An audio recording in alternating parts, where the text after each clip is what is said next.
Hail Ogsal, my tribe, and welcome to the Modern Barbarian Podcast. Today, we're going to discuss the Barbarians War Dog. You guys have all seen all the pictures that I've been putting up, heard me talk about mine multiple times as to why I think that every barbarian should have a dog in their tribe, preferably more than one. And why I think that's important is what we're going to discuss today. What this offers to you that is completely irreplaceable. Right? So, without further ado, we'll just jump right in. Why do barbarians need dogs? So, the first and foremost thing that you get when you buy a good dog is a companion, right? Somebody to go with you if you're going off hiking or running or whatever. You have an animal with you that is another set of eyes and ears, right? So just that close bond that you make with the animal is worth its weight in gold. But they provide a service to us that's critical for the tribe. So we're going to talk about why a tribe needs the dogs. The first thing is that your dog is an alarm system that doesn't shut off if the power goes out, right? So if for whatever reason your power goes out, whether it be a tyrannical government cuts the power, or a home invader is cutting the power like at the house itself, or they know how to bypass your home alarm that's there, whatever it is, they can't bypass a dog. The dog, he hears, sees, and smells things at a better rate than you ever will. Their alertness is better than any humans because they are an animal. They live that way, right? So if you train the dog properly, you will have an alarm system that can't be shut off.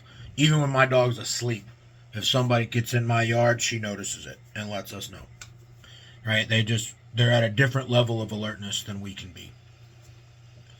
The next thing that they provide to you is protection both inside your home and out.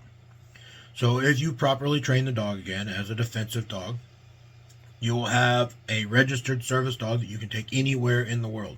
On a plane, into any store, into any building, any of that stuff, right? You can take a registered service dog. And this registered service dog, if properly trained, can be a very potent defensive tool. Now, it could be trained to be a weapon if that's what you want. But for me, I see it more as a defensive tool because I don't want to send her, my dog's name is Valkyrie, her, I don't send her into situations unless it's life or death, right? If I need to be defended from something, then I would risk the dog's life to defend myself or my tribe. But other than that, she's too important to send out, right? So it's not going to be something that I just send her willy-nilly. But she provides a layer of protection both inside the house and both outside the home. So inside the house, she acts as the alarm. The bark is vicious. It scares many people away until I've introduced them to her and they get to know her, and she calms down around them. But the sound that she makes when she barks, people do not want to come through that door. I've had police here before, and they were not keen on coming through the door with that dog either. Which is something you got to watch out for because then the cops will shoot your fucking dog. So you got to have her or him under control and make sure that doesn't happen. They can't be a menace, right? But they do provide a level of psychological protection with their bark. It's a menacing sound that people don't want to fight a dog, right? And they hear that and they think, fuck that. But then you also have the ability to be protected outside of the home. With them being registered service dogs, you can take them anywhere. I take her to the grocery store. I take her up to the local Dollar General. If I'm going to grab some beer, if I'm going on a long hike, I can take her anywhere. Parks, public places, all that stuff. She goes all over with me. And she does have a bit of an intimidation factor in the way she looks and all that. But when I tell her it's okay, she's a very friendly dog. And people will be allowed to pet her and see that she can interact and be social because she's well socialized. So it puts people at ease around this 120-pound Cane Corso that might normally make them uneasy, but they know that that's a big dog and it's very well trained and under the control of this man, and probably is not something I want to mess around with. So it offers that psychological effect outside of the home too. Now she's fully capable of doing the real work and messing some stuff up, right? If I say her magic words, which I will not put out on the internet, she's trained in foreign languages so that people don't know my dog's commands, and I don't talk about those because if they know her commands, they could confuse her when I'm trying to tell her to do stuff. Uh, so I will not be telling you what her commands are, but you can learn them from your dog trainer. Use whatever commands you want. Dogs are not picky. They don't speak languages like we do, right? They associate a sound with a particular action that you want them to perform, and then they perform that action. So, her good protection dog. It works very well. I've not had any. Well, I don't get many issues where I live anyway, but I've had absolutely zero issues. And we do have some homeless folks around here, and they're not keen on coming up and trying to do any of their begging and stuff like that when she's around. So it offers that little extra protection if needed. Then a lot of people, not me, I'm talking about stuff that I've personally seen, but my dog does not do, use hunting dogs. Now, hunting dogs offer an advantage in a survival scenario, and also just recreational hunting. But dogs help in a survival scenario make you a better hunter. So if you have the dogs, you can be more efficient and better at using wild game as a food source to keep you and your tribe alive. This is a skill that has to be trained. You need to practice and work with your dogs, right? Just like any other training, but it does provide an additional service that you can get from the dog. And the same dog is capable of doing all these things. It's not like you need a different dog for each one of these things we're talking about. Valkyrie actually does pretty well with rabbits and stuff. Now, she's not, like I said, not professionally trained in it, but she will find rabbits and squirrels and those types of things and help lead you to them. And, if I was using her to hunt, I could go out to the woods and she would find stuff for us to hunt, to eat food. But she would be much more efficient at it if she was properly trained, and I'm not depending on her to do that because she's not trained, and I don't know that it's reliable. I just know that we can, go out and mess around in our yard and do it some. Another thing that a dog can provide for you is tracking. The scent powers of a dog are exceptional, and they can find pretty much anything with their nose. The trainer that I work with trains scent tracking dogs. That's probably the next thing that my dog will learn when we have the free time and the money back to be able to go. Right now we're in the middle of buying a new house, so free time is non-existent. So she hasn't learned any new skills other than her basic protection work and stuff like that. But she did start a little bit of this, and I will eventually get her fully trained in tracking. Now, why would that be important? Well, there are a couple reasons. One, you can use this as like a search and rescue dog. So if in a danger, end of the world, whatever scenario, right, whichever one you believe might be happening, and you're on your property with your people, and somebody goes out, and say you live at the, on 15, 20 acres, whatever it is, you got people all over your place doing stuff, and somebody just doesn't come back. And you don't know where they went or what happened. A tracking dog can help you find that out. You can use their scent and go figure out maybe they got hurt somewhere and they're stuck and can't make it back, and you can go find them. Or maybe they got nabbed and they're, headed to some government compound to answer questions about your tribe. You could track down which direction they went up to a certain point with this dog. It's just all kinds of things that a tracking dog can provide for you. Lost kids, all this stuff, right? But in the world that we live in now, a tracking dog can be used for civilian search and rescue. You can volunteer your time as a search and rescue dog handler with your dog and go save people that get lost on hiking trails, or a lot of times what you find is a body, which is not great, but you can help get some closure for a family that has a missing loved one, if you either find them or find their remains so that they know what happened. And so there's an opportunity to use a search and rescue type dog, a tracking dog, even before an end of the world scenario. You can also teach them to find stuff like if you're into hunting deer, you can use one to find shedded antlers to help track regions of bucks that you're after, track a buck that you want to get. So there's a whole lot of stuff that you can do with a dog's sense of smell on the tracking side. Another great advantage to having a dog is the exercise, right? This dog's going to need to be walked. This dog is going to need, exercise. So if it's a motivator for you that if you care about this dog and you want to take care of it, that you will go out and you will spend some time working and walking and exercising the dog, which in turn gets you some additional exercise. Going for a walk with your dog is a great way to get a little cardio in. The training that you do with them is a bit of exercise for you, not near as much as it is for them, but some for you also. Just going out playing with them, it makes getting some of your daily exercise needs in a lot more fun. You're not off alone just doing nothing, walking around, running around, listening to music or whatever. You've got this companion with you that you're using some of your time to help take care of. Makes it a little bit more interesting.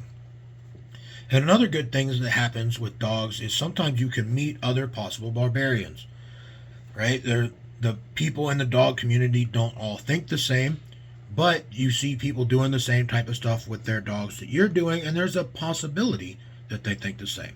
They may want a protection dog for some of the same stuff that you want a protection dog for. They may want tracking dogs for the same reasons that you want tracking dogs, or hunting dogs, or whatever it is that you're doing. People that do the same activity tend to sometimes have similar mindsets and thoughts about things. So being out doing this kind of stuff with your dog gives you an opportunity to meet other people that do the same type of stuff with their dogs, which might point you in the right direction of meeting some people that think like you, and you could meet new tribe members that way. So that's why I think it's important to have a dog, right? These things are great assets that the dog brings. For the very small cost of the dog and some food, you get a very loyal companion that would gladly give their life for you, will go anywhere, do anything with you, and provide some very good attributes to you and your tribe. So how do we select the right dog for what we want to do? Well, there's a few traits. I've got them listed here. A few questions that you need to ask as to what you're going to want out of your dog. And primarily in this order, the order of importance that I've got them in here, need to make the decision as to what breed answers all these questions the best. So the first thing you're going to look at is your work drive. What are you trying to get this dog to do? If you want a self-defense dog or a tracking dog or something like that, you need to make sure that this dog is going to have the right mentality, the right drive to do things. By drive, we mean how willing and how eager is a dog to do something to please the handler. How eager is the dog to want to go do stuff and not just lays around? What's their motive? How motivated are they to do things? And this is done in the breed primarily because that's how the dogs are raised up. It's in their genetics, in their DNA to have this drive. So, and there's several different areas. There's basic, no drive, regular old dog, right? Then you've got a medium drive, which is they'll do some of the stuff, but they're not super high strung and they're not all out just, wired energy balls all the time. Then you've got your high drive dogs that really always want to go and are always about it, but can still be manageable. And then you got your extreme drive dogs. And this is, every breed has, this spectrum in it. It's not like every German Shepherd's an extreme drive dog. That's not how it works. But there's a propensity to lean one direction or another in a breed. And your extreme drive dogs are, when they get properly trained, they're going to be more like your military and police dogs. They're not really pets anymore. They are a work tool. They only work really well with their handler. They take an extreme amount of time and energy. They're amazing dogs. They will do crazy, insane things. You jump through car windows and attack stuff and just crazy stuff that a normal dog would never do.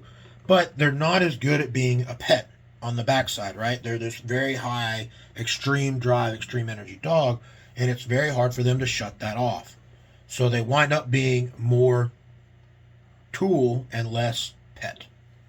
So for me, what worked for me, I have a family, I have a son, I have a full time job during the day. I need a dog that will do the stuff that I want her to do, but it's more like turning her on and off. She can be a regular pet when she needs to be, and she can have this in there to turn on. Kind of like we, the Barbarians, have the same thing. We're not always go, crush, maim, kill. We have that switch, we can turn that on, but for the most part, we're just normal people who want to live normal lives and be left the hell alone. Right? We need dogs that are the same way. We need dogs that fit into that lifestyle. So we want your medium to mid-high drive dogs that can be good pets, but have the ability to turn that on when we need them to. So what's that lead us to? Well, for me, I chose a breed of Italian Mastiff called a Cane Corso. It's a very large dog that has the right drive, but because they're in the Mastiff family, they have that ability to just chill, and because they're so big, they like to just chill out, hang out at the house. They'll sit, they're giant 120-pound lap dogs. They want to be very, very close to you all the time. But they will just come lay down on your recliner with you or in the floor next to you and just chill, right? But the Corso specifically was raised as a war dog and a farm dog. So they have this very high drive that they turn on when it's time to work. They will go out. They will run. They will, they like to go on runs. They like to do bite work. They like to do defensive work. They like to track. They're very, very keen on pleasing the handler, the person that owns the dog. They work very well, and they're, because they bond so tightly with the handler, they work and will do amazing things just to make the handler happy, to get told that they're a good dog, and to get petted and loved on, right? So they have this very big dichotomy in their personality. And most of the time, they're happy to just be the pet. Chill out, play tug of war, lays around the house, go on walks, the regular stuff. But when she turns that on, boom. It's like a whole different dog for the next 10 minutes. You know what I mean? She just will destroy stuff. Gets a big nasty growl, barking. Is just a menace, right? You don't want anything to do with her if you're on the wrong side of her. But I can tell her to stop, and she can turn it back off and come right back over into my lap and be a pet. So that's what I'm looking for. Now, a lot of German Shepherds can do that. A lot of other breeds can do that. But I like this particular breed because it has a heritage that goes all the way back to the ancient barbarians, right? These dogs are a descendant of something called a Molossus dog, which was the Roman war dog. Like literally, the Romans used dogs in war. Great big, they're like 150, 160 pound dogs. And they were specifically trained to wear armor and fight in war. And one of the big things they did with them is they put a burning candle, like lamp thing, fire pot on the back of their armor. And they would have this pack of dogs, and they would light it, and they would send it out, and they would go attack, right? And every time these dogs would have to run under a horse to get something, it burned the shit out of the horse, which would make the horse rear up and throw its rider. So it was really, they were used against cavalry, and the burning would knock the horse, or knock the rider off the horse, and the horse reared, and then the dog would get the rider, right? So they worked really well for that. They were used in war. Well, the barbarians that the Romans were fighting saw how great these dogs were and began to capture them. And then they started interbreeding them with their dogs that they had. And what you got was this a little bit smaller, a little less high drive, war all the time type dog into a more large, ferocious, capable, but family friendly farm dog. Right? And they called it the Cane Corso. Well, at some point it got named that. I don't know that the barbarians that did these dogs called it that. But at some point that breed became known as the Cane Corso. And they're just amazing dogs. They're great at, defending the property, at being the alarm system, hunting, tracking. They work great as livestock dogs if you need them to protect livestock. They love to go walk and run and exercise with you. They're friendly with people that properly socialize. Now, a lot of people say that the Corso is a a difficult dog. I have not had that experience. But they say, like, if you're, and comes from improper socialization. I promise you, is what it is. Uh, but strangers coming over to the house have to be introduced to the dog, right? A lot of people don't like that. But any person that comes to my house gets greeted by me at the door, and then me and this person, we go introduce them to the dog. Because if they come in that house and I haven't told her it's okay, it is freaking go time. She is going to wreck shit. But that's her job. That's what she's supposed to do. She's supposed to protect the property and the family and the tribe, right? And all I have to do is tell her, no, it's okay. They're supposed to be here. Make her sit, bring the person over, they'll pet her, and that's it immediately. As soon as I tell her to sit and they get to pet her, it's over. They're friends for life, right? She'll love on them. She'll remember them when they come over. She wags her little nub and just gets crazy excited and goes and plays with them, right? But if I don't do that, then that switch starts to turn and she does what she's supposed to do. So that's what you want in these dogs. You want to have the ability to tell them, nope, this one's okay. This one's ours. This one's a friend. And they be friendly. Or not tell them that and they know not a friend and they cause problems for not your friend. Right? All right, so the next thing is size. How big of a dog do you want? I wanted a very large dog because it helps with the jobs that I wanted her to do. You may not want a dog that's 115, 120 pounds. Now, some of these in the males, they get up to like 150 on the big size, right? You may want a dog that's a little smaller. Instead of a giant breed, you may just want a large breed. Maybe a good 80-pound, 90-pound German Shepherd. A pit bull is a good dog. American Staffordshire Terrier is a good dog. All these dogs would work. American Bullies. There's a lot of really good defense dogs out there, Rottweilers and such. So you just get one that's in the size category that you're going to want. You need to think about how big your place is, how much room you have for the dog. Now, people with apartments and all this stuff, they have big dogs all the time. They just have to make sure that they're taking their dog out in a controlled environment to use the bathroom, making sure it gets plenty of exercise. It puts a little bit more onus on the owner to properly care for a big dog because they have less space to do it. Then you're going to want to check your energy levels. This is similar to the drive, but not the same. Some dogs are high energy, and they may not necessarily want to use that energy for work, but they may just be bounce all over the place, rambunctious all the time. Or you can have a dog that's a little bit lower energy, just on its daily life, and it's more chill and mellow and likes to just hang out, right? And that's going to depend on what you want. That's a personal preference thing. Now, your high energy dogs a lot of times do make better working dogs, but not always. Like Chihuahuas are a lot of high energy dogs, and they're not very good working dogs, right? They're too small. They don't have the right drive for it. But a German Shepherd can be a medium to high energy dog. That's a great working dog. And you can have your Mastiff breeds that are very much a lower energy dog, but still have the right drive to work. So it's all about what you want your dog to behave like on the regular day-to-day life. You need to look at that. You're also going to want to look at cost and available space. How much are you willing to spend on a dog? Are some of these dogs to get purebred dogs is $4,000 or $5,000. Sometimes you can find one that's not near as expensive. I've got my Corso pup. She is not registered because I didn't care about her being registered. From somebody locally that had full-blooded Corsos that had some pups, and I just bought one of theirs, right? And I checked out their dogs, and I met them, and they were good dogs, and they behaved, and they had the right propensity for energy and drive and work and all that stuff. And so since both parents had it, it was a high likelihood that the pups had it, and she does.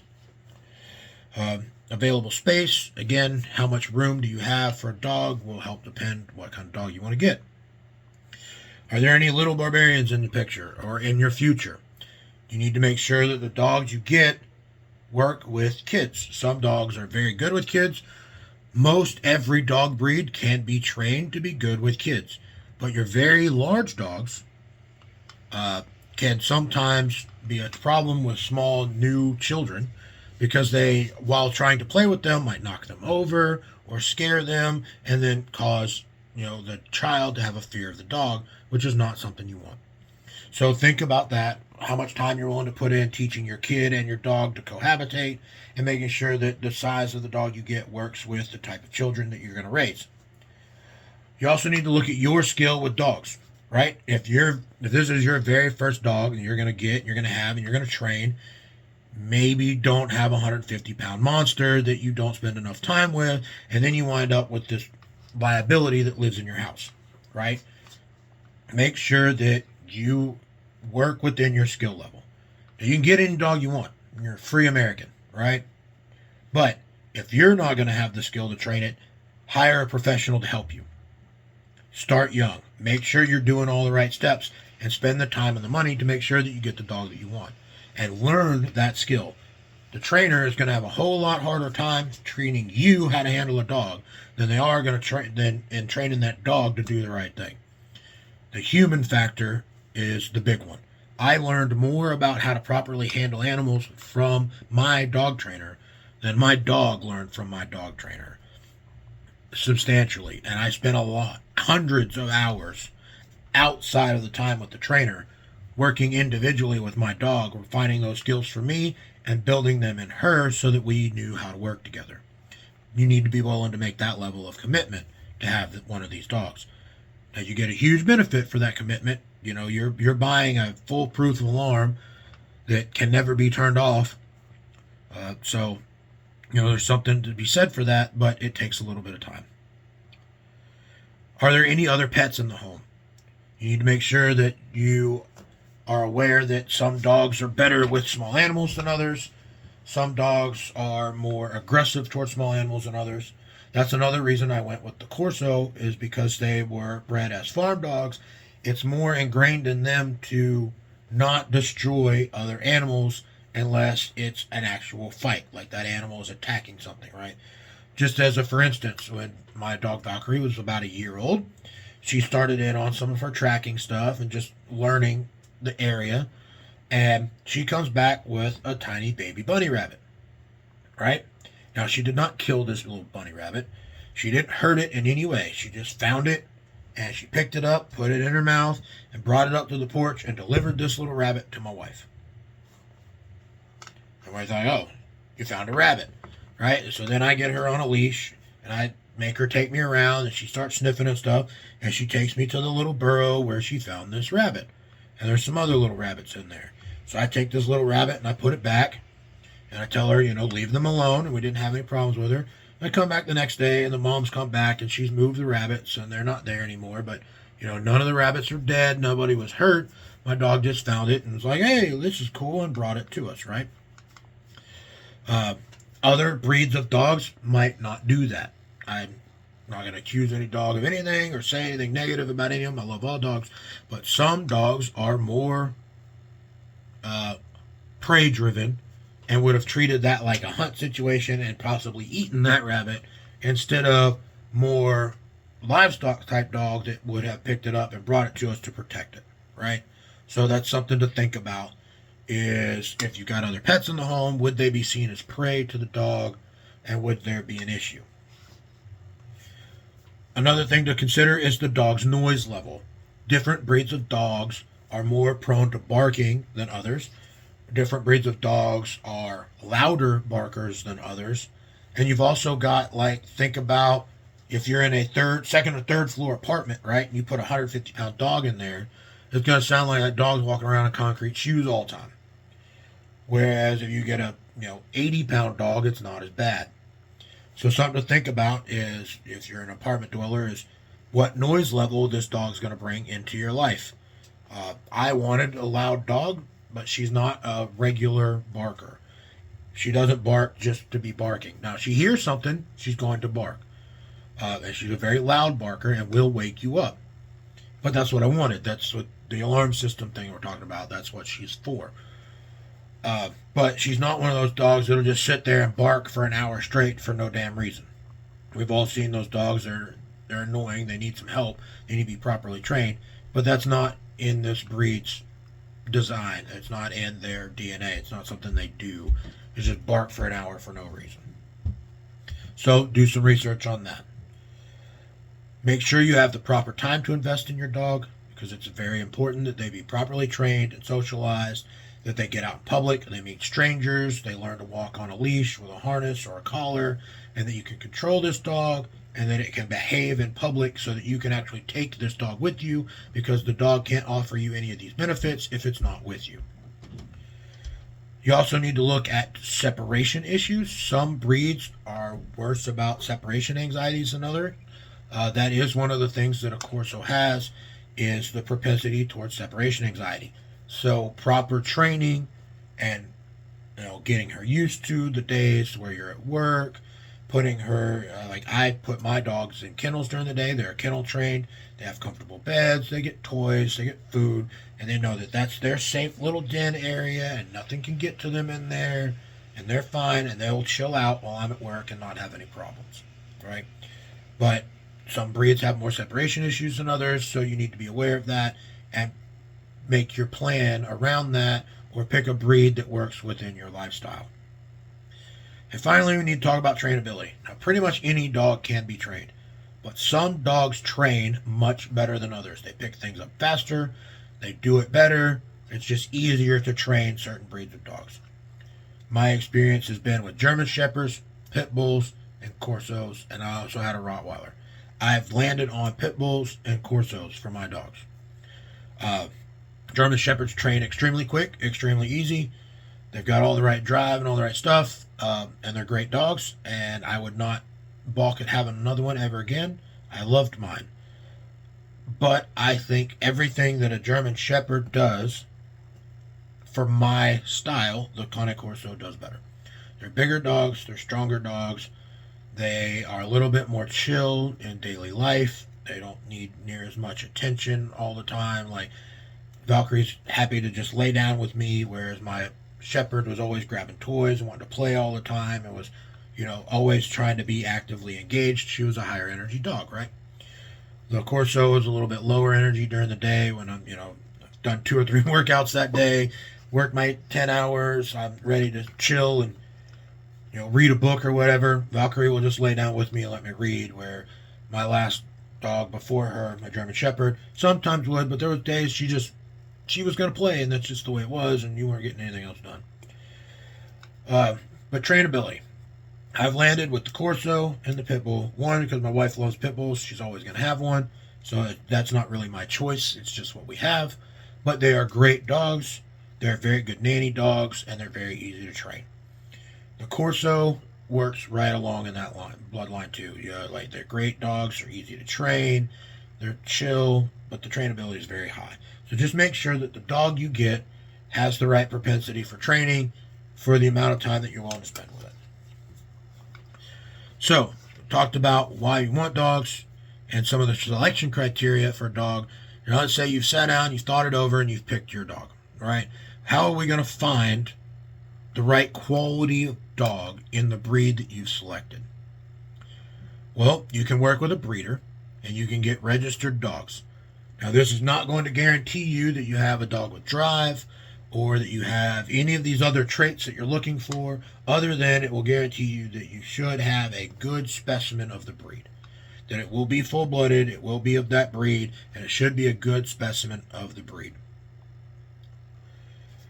You also need to be prepared to pay some money for this dog.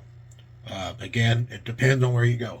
I, at the time, could not afford a $5,000 dog, but I was able to find an unregistered dog breeder that, again, had dogs that I could meet. I went out and saw there, and I'm not talking about a puppy mill. It's a whole different thing. We're talking about proper breeders. Puppy mills are no good. They don't treat the dogs well. They don't really care. They're only in it for the money, and they're just pumping out as many as they can, right? This breeder that I worked with was breeding dogs out of their home that they personally had, and they weren't shoving puppies in little tiny boxes or any of that. They lived in the house with them. And so they had the mother and the father. They had a set of puppies. They raised the puppies in the house. They had all their proper shots, all their medical records. I got to see all the dogs, meet all the dogs, see how they lived, was invited to their home to meet dogs and see all the conditions and everything. So while they weren't registered, they were still full-blooded Corsos, and they were still very good dogs, right? So something like that you can find, you just got to be willing to put the time and the research in to find the right thing. You don't want a puppy mill, and you don't want to get somebody claiming that you're getting a certain kind of dog that you're not. So you just got to make sure you're working with somebody that has good reputation, and you talk to some people that other people have gotten dogs from them. Talk to them if you can. Go meet the dogs, meet the people, see the puppies, all this stuff. Okay. You also can work with some breeder trainer combos. My dog was trained at, this is their logo, Full Armor Canines here in South Carolina. They breed high-end German Shepherds, Belgian Miles, Dutch Shepherds, all that kind of stuff. They're into the Shepherd thing. The guy was a retired Navy dog handler, did a really amazing job training her, and they have some high-end dogs. Now, you can work with somebody like that, but be prepared to know those dogs are going to be thousands of dollars. The training's not cheap either. I spent several $1,000s working with him, getting my dog trained, but that was over the course of years. And it's the best dog I've ever had. And I know part of that is because they taught me how to train her and helped me train her to be the best dog that she could be. So, some breed suggestions, right? Something that I know personally from my experience or from experience with friends would make good tribe dogs for the modern barbarian. I'm going to start by recommending the Cane Corso. They are an underknown, underappreciated breed that right now are kind of starting to get a bad name, kind of like the Pit Bull used to have, because so many people get one, they don't properly train it. They are territorial and defensive dogs like they are supposed to be and are bred to be, and if you don't properly train them and take care of them, that can lead to an issue. But if you raise your dog right, you will not find a better dog on this planet. So I personally can't recommend a Corso enough. They have a great temperament with family. They are a very large size. They got a good intimidating look. They're easier to turn off than the Shepherd breeds, right? They come back down from fight mode easier. They also have the strongest bite of any dog in the world. So if you need this dog to bite something and make a friggin' mess of it, the Corso is one of the best dogs you can get for that type of work. They're a little different too. Like a Shepherd, one of the things I noticed in training mine and the other ones I worked with at the trainer too, is that the Corso is they bite it, they deal with the problem, and they come back to the handler. The Shepherd is more of a constant attack hold dog. They're very good at holding things down. They don't let go of the bite. They continue to grab it, shake it, go after it, right? Versus address the threat and return. So that's something to think about too. Whether you want something that's going to go do its damage and then come back to you, or do you want something that's going to go over there and that threat is going to have to continue to deal with this dog being on it until you call it off. Just differences of opinions, right? Or not opinions, but different usage philosophies for the dog as a tool. Which leads me to my second recommendation, is going to be the German Shepherd or Belgian Malinois breed. Amazing drive, very good size, very strong bite. They're some of the best protection dogs in the world. And they have what I was just telling you about. They have that they don't let go drive. When you got to call them off and break them off of that bite usually. Whereas a Corso is going to go crunch it and then come back. Differences in the way they're bred and what they were bred for and how they do it. But the Shepherd is a longer term biter. It stays on it more. Then you also got dogs like the American Bully, Pit Bull, or Staffordshire Terrier. American Bully is the biggest of them. The other are a little bit smaller. But they are smaller dogs than like a Corso. But they pack a pretty big punch. They're also good family dogs. They're great nanny dogs. Every pit that I've ever had, and we've had a bunch because my wife likes them. When one passes, we replace them with another one. They have been excellent with our kids. They've been excellent with our kids' friends. It's a dog. You can put the kids outside, put the dog out with them, and that dog will be there playing with those kids, not causing any problems and protecting those kids. It just happens naturally for them. They're great nanny dogs. Then you've got a Doberman and a Rottweiler. Dobermans are very popular for this work, but I don't have a lot of personal experience with them. I've met a couple. I like the dogs, and I've heard good things about them, but that's all I can say. The next one is the Rottweiler. I personally had a Rottweiler, and there's a very big learning curve with a Rottie. We wound up not keeping this particular Rottweiler after a couple years because I didn't do the right things. This is on me, and I'll admit that as one of my learning experiences and where I messed up with a dog. And I found somebody that knew Rottweilers better and let this dog go to them. But one of the things I didn't know that made me uncomfortable with the Rottweiler is that when they're happy, they growl. It's like they sound like they're about to eat you, and they're actually really happy. I didn't know that, so I would be playing with my dog, and he would get all growling at me and stuff, and I was thinking that he was being aggressive. So then, here's this dog I think is being aggressive with me. We would end the play session. I would put him up, tell him he couldn't do that, and so I wound up, by me not understanding my dog properly, causing a problem. Once I found out that that wasn't a thing, it was almost too late for us. He didn't bond with me anymore like he should have, because every time he tried to play with me and get happy, I would stop and tell him, no, you can't do that. I was upset with him because I didn't understand his language. So that was a learning experience on my part. But we found a home for him, somebody that did know Rottweilers, and they bonded with him very well. They liked this dog very well, and they got along great, and he lives still, to my knowledge at least, still lives with them and has a very happy life. So the dog was still well taken care of. He just didn't work out for me. Now, I could probably do a Rottweiler now. I'm a more experienced animal handler, and I know more about them. But I found a breed that I like better that I'm going to stick with. But they are good dogs. Just know that you need to understand your dog's breed and any idiosyncrasies they have so that you don't mess up and create a problem for yourself when the dog is trying to be a good dog and you just don't understand it.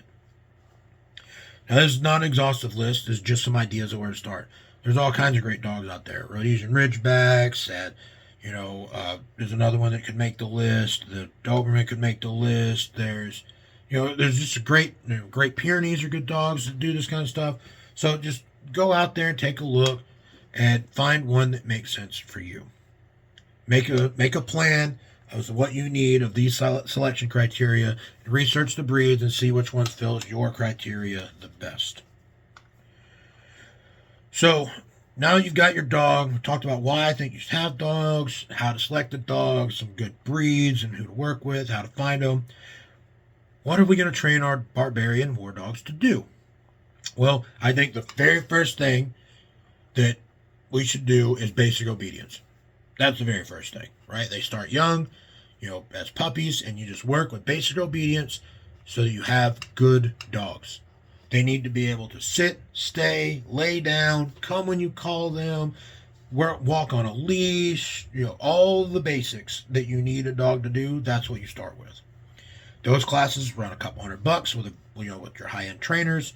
They'll work with you for 4 to 6 weeks on the weekends, several hours, and then you work with yourself during the week, and they'll tune up. And in 6 weeks, you got a dog that is, boom, Johnny on the spot, right? It takes very little time. My dog was doing most of the stuff that we wanted her to do after the first lesson. They taught me how to show her what she needed to do, and then she wanted to do it, and I would praise her for it. And, we just kept working it. I got up every day before work and took her for a walk. And on that walk, I was practicing her heel, her sit, her stay, her lay down, her settle, all these things. And one of the things that I found, just an idiosyncrasy for you to learn, some dogs are different. My dog hates to lay down, but she's fine with the settle. So we had a very hard time getting her to lay down flat on all fours, but she would lay down on the side, which is technically a settle. So we don't actually use her lay down command. She knows it, and I can make her do it. But I use her settle command as her basic lay down command unless I need her laying down like in a defensive scenario where I don't want her on her side. Every other time, she's more comfortable in the settle, which is laid over on her side position, and likes it there and would listen to that better. So we use that as her lay down position. Again, just small differences in dogs.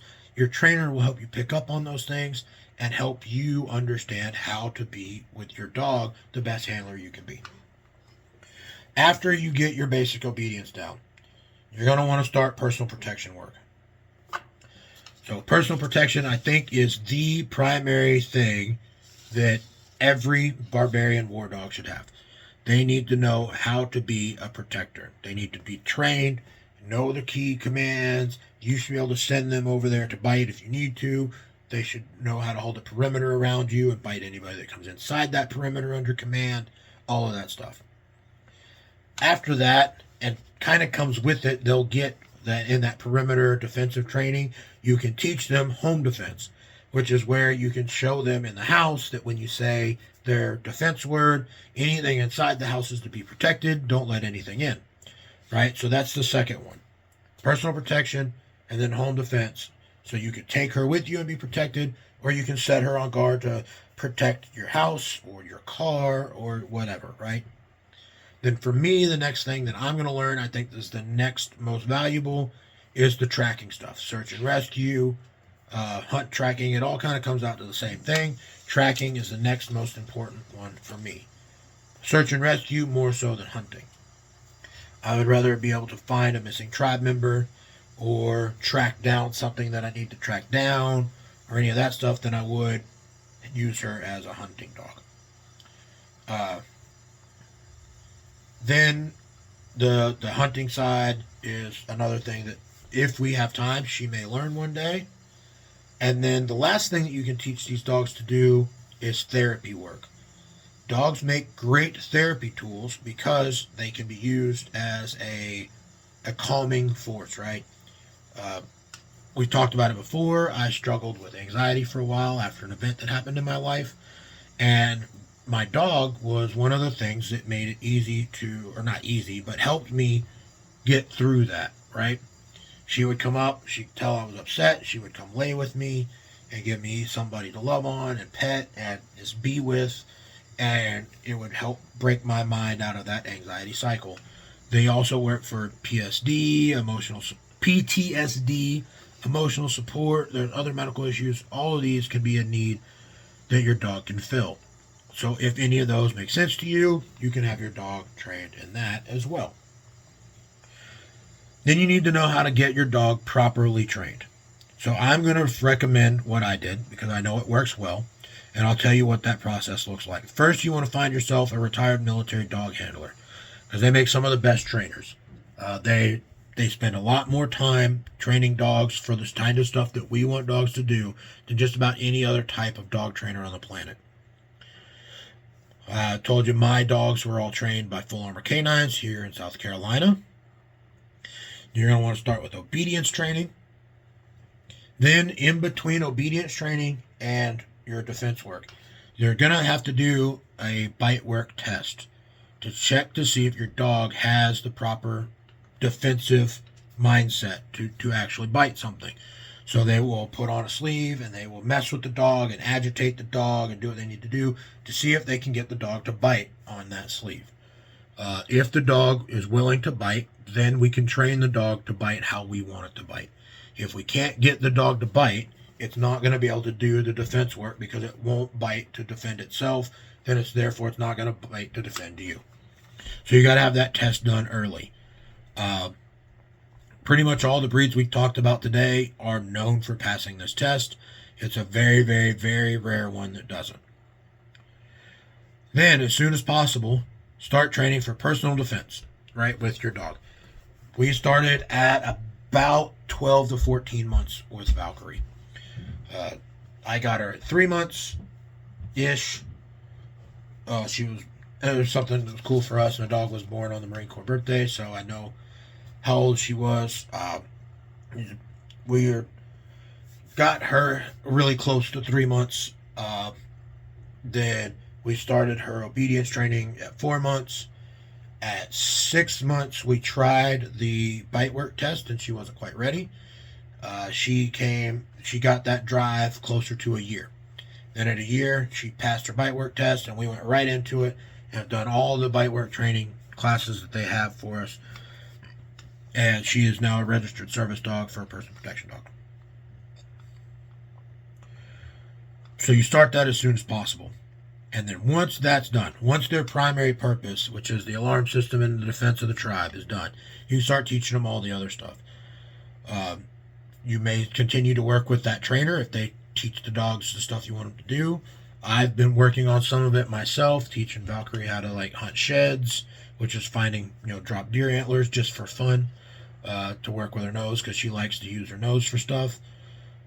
Trained her for going and running. I've taught her different movements that are outside of basic obedience, like I can switch her from one side to the other. If I'm carrying a gun and I don't want to, my gun points down this way, I need her on the other side, I can tell her and she'll move. Or, if I got to switch hands and it's going to go that way, I can move her over.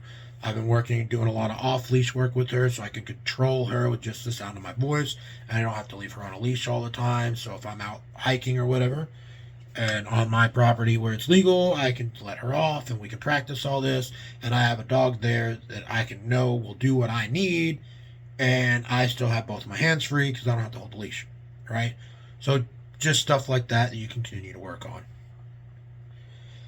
Then, let's do some forewarning on stuff. We're going to need to know what to expect when we start in with a new dog like this, and we're going to need to know what kind of equipment we need to raise a dog like this.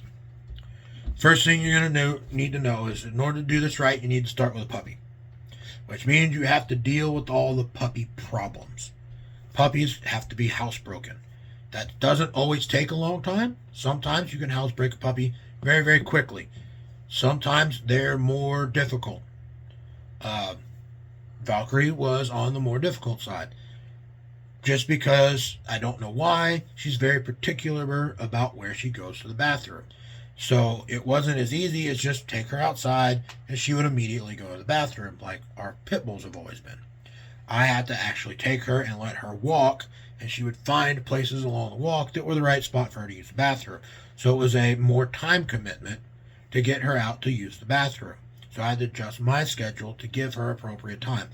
As she got older, that got easier. She got quicker about it, and now I can just let her out, sit on the porch, and she'll go to the bathroom. But she still prefers to go for a walk and find her spot, if you will, to use the bathroom. So just be prepared that every dog's going to housebreak different, and you got to kind of learn your dog. Then there's going to be a lot of chewing in the puppy stage. Make sure that things that you don't want chewed up are put away, and the only things that a puppy can get to are things that it's okay for a puppy to chew on. So we bought one of those big puppy corral things. It's kind of like a kennel, but it's just individual fence pieces basically that they can't get through, and you set it up on your floor and it makes a big circle, and that's where we would leave her during the day instead of the kennel. We gave her a puppy pad over there. There was food and water in one section and a bunch of toys in the other, and she would stay inside of that and have free roam inside this little corral, if you will, and had toys that she was allowed to chew on and food and water and all this stuff, and that made it very easy for us. But we still lost some shoestrings, and little stuff that we didn't want chewed up got chewed up because we left it with where the puppy could get it. And you never trust a puppy, right? If you can't see a puppy, that puppy is probably doing something you don't want it to do. So never trust a puppy. Always keep it within sight. Now this takes several months of housebreaking it, teaching it not to chew on stuff. The first couple months with a puppy are hard. You've got a lot of work and a lot of time you got to dedicate to this puppy. It's going to take up a lot more of your life than it's going to for the rest of the dog's life, but it's crucial that you set that foundation right. This is also the time to start kennel training at night, right? Now, if the kennel is too big, the puppy will find a corner in it to make a mess in. That doesn't do you any good. So you either buy the size kennel that the dog's going to need and get a divider to make this kennel much smaller so the puppy won't do that, or you buy a puppy-sized kennel while you're breaking them and kennel training them, and then move up to that size with a divider later. But you're going to want to kennel train your dogs because you need to be able to know, for them to easily go into a kennel when you need them to. Makes it easier to, tell them to go away and get put up for safety if something's going on. You got to have strangers in the house, or, repairmen or whatever. You don't want to always have to introduce the dog and make her think that everybody comes in the house is okay. You can put her in her kennel, put the cover over it, and she'll be okay. But she knows that, hey, this is a one-time thing. They're coming in here. Dad told me to go in the box so I don't mess with them, but that's not somebody that has permission to be here all the time. So it's a different mentality for the dog. Kennel training is very, very important for your dog. After you get through all this, and it's very soon, you're going to wind up with a very loving companion that will always want to be near you. You need to be willing to let that dog do that, right? You need to give that dog a piece of yourself, to love that dog, to be willing to spend the time with that dog, to treat it like a part of the family, basically. It's more than a tool. It is a part of the family. You're also going to wind up with a constant vigil in your home. This dog is always going to be on alert. Their ears work better than ours. Their noses work better than ours. Their eyes work better than ours. They're going to hear, see, and smell things that you would not hear, see, and smell. And so that gives you that alarm system we talked about. That is one of the greatest things that a dog can give you, is that constant vigilance in your home. You can kind of relax a little bit more in your home because you know the dog's going to hear and see and smell the stuff that you're not. You're also going to need to be able to socialize in public. And we talked about this a little bit, but you're going to want a good harness, a good leash that fits them at the size that they're at, and you're going to want to take this dog lots and lots of places. You're also going to want to make sure that you got some mess bags on your thing. I carry a little roll of bags in case she has an accident, and a little wipes to clean the floor there. You pick the stuff up, wipe the floor, throw it away. It's not a big deal, but that keeps it from being a huge ordeal when you're trying to socialize your dog if they have an accident. You have the necessary stuff on you. It's a little container about yay big that I clip on the leash. It has all that, and you just have it with you in case of an accident. You clean up your accident, and it's none the wiser. It's a whole lot less embarrassing to have to clean up after your dog than it is to not have the stuff to clean up after your dog if they have an accident. Don't be that person. Don't leave a pile of dog shit somewhere and run out the door. Just make sure you have the stuff to clean up if your bull pup has an accident while you're trying to socialize them. Well, and while you're out there socializing them, make sure that if people approach, tell them, wait, hold on, make the puppy sit, and then let them come in. And that's how you teach the dog this learn new people ritual, that it's okay to be around them, right? You make them do the same thing every time, then you introduce the new person, and that's how they learn. This is what my handler does when he wants me to be okay with a person. He tells me to sit or lay down or whatever it is you're going to do, and then he brings the person over and introduces them, and then I know that it's okay because Dad said that it's okay, right? Next, what equipment you're going to need. You're going to start with a good collar and a leash, and that's what you're going to puppy train them in, because you need control of that head during the puppy years to get them to do the right things and train them. Once you've got basic obedience down, I move to a harness, and I think you should too, because that's what you're going to use during protection work, because you don't want them having something on their head that somebody can get a hold of and control the head. So we put them in a harness. Yes, they can grab the harness and try and get the dog away, but their neck and head, which is the dog's weapon, is free, and they don't have anything up there to grab a hold of to get a hold of it. Then you're going to want a kennel. You're going to need one that's big enough. I suggest you start with one that's big enough for the final size dog and just use the divider in it to make it smaller. Some people prefer to start with a smaller kennel and then buy a larger one. You're going to need good food and water dishes. I like constant water, so it's got like this big bucket that goes on it and a bowl that comes off of it, and it just keeps filling that bowl up for them, and you only have to fill your dog's big water jug thing up once a week or so. And then I use a ceramic dog dish, because the metal ones my dogs will pick up and kind of fling at you when they're empty and they're hungry. They can't do that with a ceramic. And ceramics are easy to clean. They can go in the dishwasher, easy to take care of. And then you're going to want some toys. Tug toys are crucial for protection dogs. You're going to learn early on during your obedience training what word you would use for them to bite something, whatever language your trainer works in.